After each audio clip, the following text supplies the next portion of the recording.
I feel like we are living in the Twilight Zone or something. Like this is some sort of purgatory, right? How many months has this been going on now? And how many times has a similar situation as this has occurred?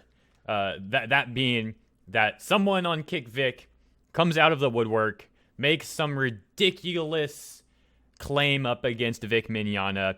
They not only get proven false, that claim gets proven false, and they get proven to be a liar, but they also end up getting exposed to basically be what they claimed Vic was, or if not that, at least something that makes their claims highly ironic.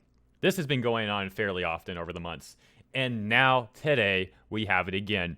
I did not plan on covering this story yesterday. I already had topics in mind for today, but browsing good old Twitter, I see the wonderful people of I Stand With Vic exposing this weirdo, and that's the topic that I want to talk about now, because although I feel like I'm in purgatory, because here we are again.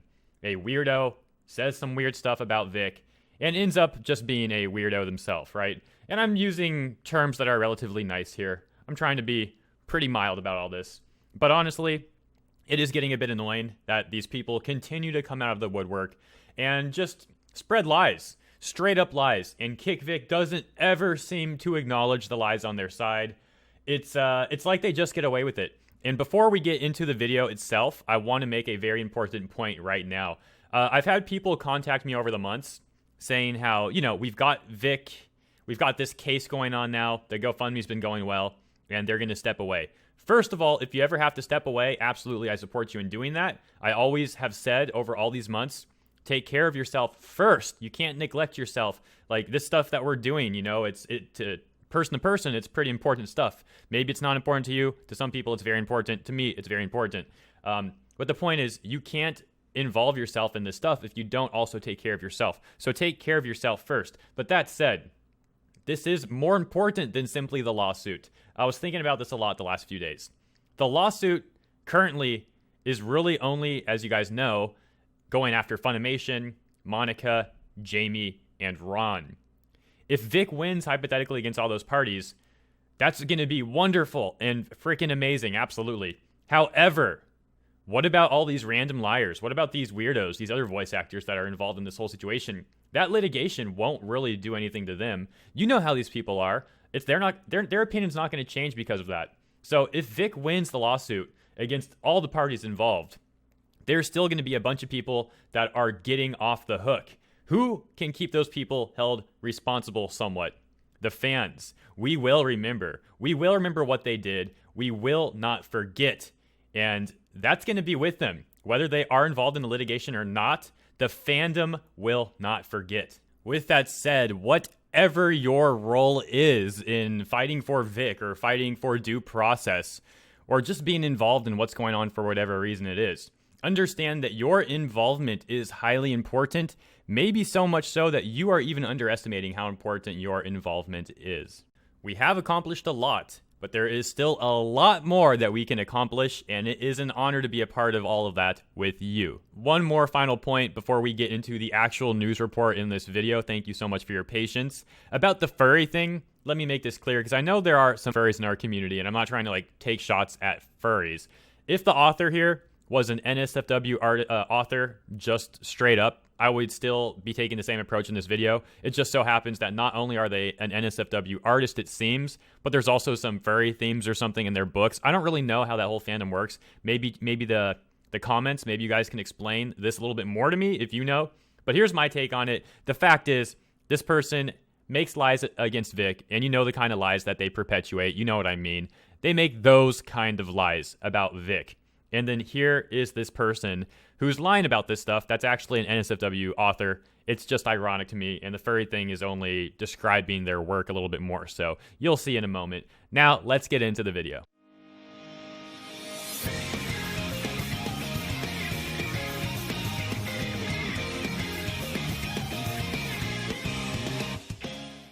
And here is the beginning of today's news update from the author's Twitter bio. It says, international best-selling author, mom, reader, sarcastic hooligan with a wicked sense of humor, blunt to a fault, she/her. Now, disclaimer, I'm not going to include the artist's Twitter handle or name in this video. I think they want attention. I think they want attention. Why is this random person coming out of nowhere trying to lie about Vic and misrepresent something, which we'll go into details in just a moment? I don't know.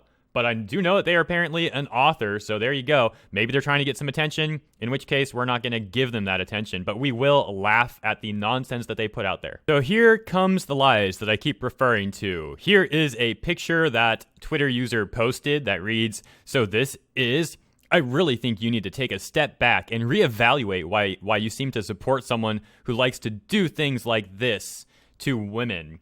Post this picture." Now, I did edit the picture. I wanted to remove the woman's face just because, you know, I don't think some people want to be included in stuff like this. That's my assumption. So I'd rather be on the safe side. So that's why I did that. Just a disclaimer.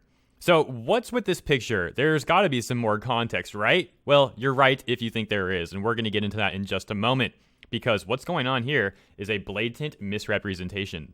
A reasonable person replies and says, "So who is the woman and what's the story behind this picture?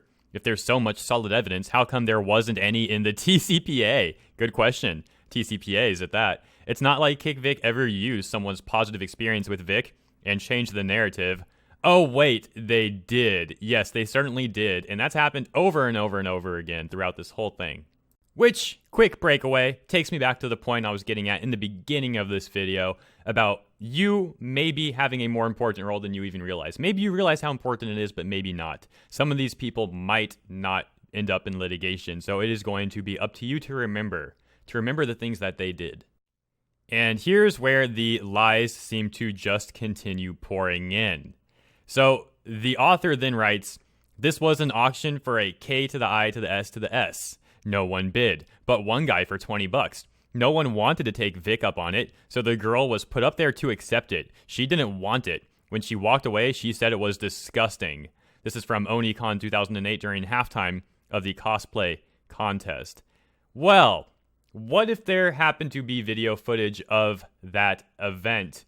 Wouldn't it be unfortunate if there was, and if it actually showed a completely different picture from what you are painting out here? Also, wouldn't it be so unfortunate and just so weird if similar situations have happened multiple times over the months where people from the KickVic side spread complete lies, get blatantly caught up in them, and then KickVic seems to be totally fine with it? They don't even acknowledge it, you know? Wouldn't that be strange? It's almost if this is a movement that was founded on lies or something.